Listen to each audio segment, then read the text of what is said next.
parabenizar os companheiros e companheiras aqui que estão presentes, não só trabalhadores do INSS, mas de todo o ramo da Seguridade Social, que pegaram aí horas e horas, mais de 20 horas de estrada para estar aqui nessa caravana, para mostrar que nós não aceitamos o crescimento.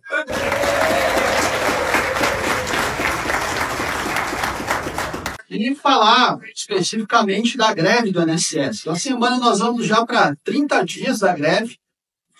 As nossas greves, infelizmente, elas são greves longas por conta da própria intransigência dos governos em entabular negociações conosco. Então, o primeiro passo que nós fizemos já ao longo do atual mandato, o presidente Lula, já durante a transição, nós encaminhamos uma série de documentos e de relatos da situação do INSS.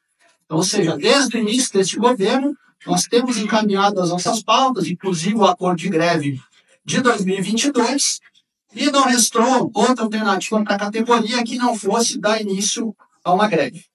Então, a gente está indo aí para 30 dias já essa semana, sexta-feira, vamos completar 30 dias de greve. Uma greve que, infelizmente, o presidente da INSS foi convidado para esta audiência, seria um prazer debater com ele aqui, mas que, infelizmente, ingressa com uma ação judicial, utilizando a estrutura do aparelho repressivo do Estado, que ele é muito eficiente contra a classe trabalhadora.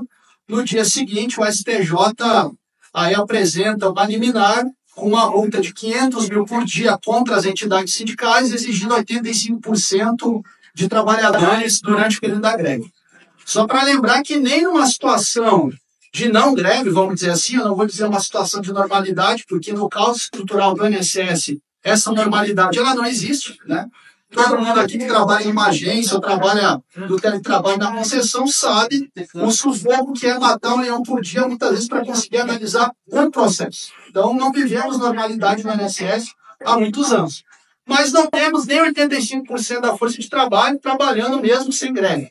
Então, a decisão já é absurda.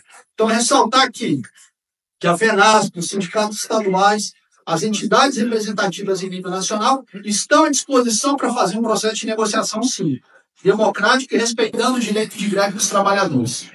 E é para citar um pouco a situação, né, do INSS, já foi falado, né, vencimento básico de quem ingressou hoje no último concurso na carreira é menos da metade do salário mínimo. Então, uma das nossas pautas é corrigir uma estrutura remuneratória da carreira do Seguro Social que ela é extremamente regressiva, que coloca uma faca no pescoço do servidor com uma gratificação produtivista que é 80% do salário, muitas vezes, dependendo de metas de produtividade. Então, nosso acordo de greve de 2022 ele vem muito também nesse sentido de corrigir essa distorção e nós solicitamos que isso seja cumprido. E a situação do INSS? Hoje, o INSS é responsável pelo pagamento de aproximadamente 40 milhões de benefícios. 40 milhões. Isso não é pouca coisa. Se a gente for fazer uma conta, uma família em média com 3 a 4 pessoas, mais da metade, provavelmente, da população do país hoje sobrevive, se alimenta, compra remédio, paga aluguel, enfim, graças ao trabalho dos servidores do INSS. Então, a gente é responsável pela sobrevivência de boa parte da população e da classe trabalhadora brasileira. E em 2015, nós éramos em torno de 40 mil servidores. Hoje, nós temos um parque funcional que não chega a 20 mil, mesmo com os últimos concursos. E a média de requerimentos mensais que analisamos é em torno de 1 milhão. Ou seja, nós tivemos uma redução brutal do quadro de servidores e um aumento da produtividade. O próprio INSS já mostrou dados em que, mesmo com a redução dos servidores, a produtividade aumentou em mais de 30%. E qual foi o reflexo disso para a categoria? O reflexo disso foi o terrível adoecimento que os trabalhadores chegaram. Para nós é uma situação trágica. Nós recebemos relatos cotidianos de servidores que têm, às vezes, AVC no local de trabalho, servidores que têm morte súbita no local de trabalho. Isso demonstra o abandono completo das condições de vida e das condições de trabalho e de saúde desses trabalhadores que têm que lutar todo dia para conseguir trabalhar nessas condições precárias, né? A Federação, a FENASP, fez uma pesquisa recentemente sobre o adoecimento dos servidores, em que 12% daqueles que responderam à pesquisa falaram que têm ideação suicida, devido às condições de trabalho, das pressões, burnout, enfim. E a região onde eu trabalho, que é a Superintendência Sudeste 1, os dados que a gente tem de 2022 fornecidos pela INSS, nós temos lá em torno de 3.600 servidores, que é o estado de São Paulo, a Superintendência Sudeste 1.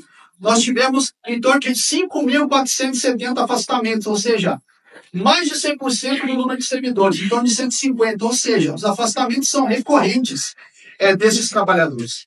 Então, esses são um dos motivos da nossa greve. É uma carreira que a gente tem uma luta aí de 40 anos dessa federação, defendendo a Previdência Pública, desde a época em que fazer greve era proibido na ditadura militar, em que o risco era ser preso, torturado, né? Desde essa época, essa federação defendeu a carreira de seguro social, defendeu a Previdência Pública. E nós estamos aqui em greve também, não só por nossas pautas, né? Claro, nossas pautas específicas que elas são importantes, mas essa federação sempre colocou a perspectiva das pautas da categoria na defesa do serviço público. Então, hoje, a lógica que foi colocada no INSS da digitalização dos serviços, e aí não é que somos contra a digitalização de serviços, mas não pode ser feito na forma que foi expulsar os segurados das agências. Então, nós temos dados da própria CETIC, né, que é responsável aí pela regulamentação da internet no Brasil, falando que 57% dos brasileiros sequer têm acesso pleno à internet.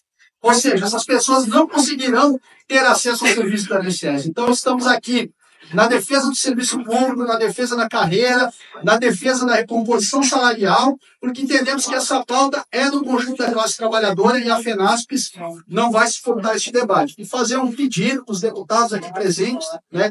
Ontem nós passamos aqui no Congresso, falamos com vários deputados nos gabinetes, precisamos que solicitem à ministra Esther, ao Ministério da Gestão e Inovação, que abra um processo de negociação para a nossa greve. Um processo de negociação que não seja com a judicialização, com a pressão de corte de ponto, mas um processo que nós possamos encaminhar as nossas pautas e a greve até a vitória. Obrigado.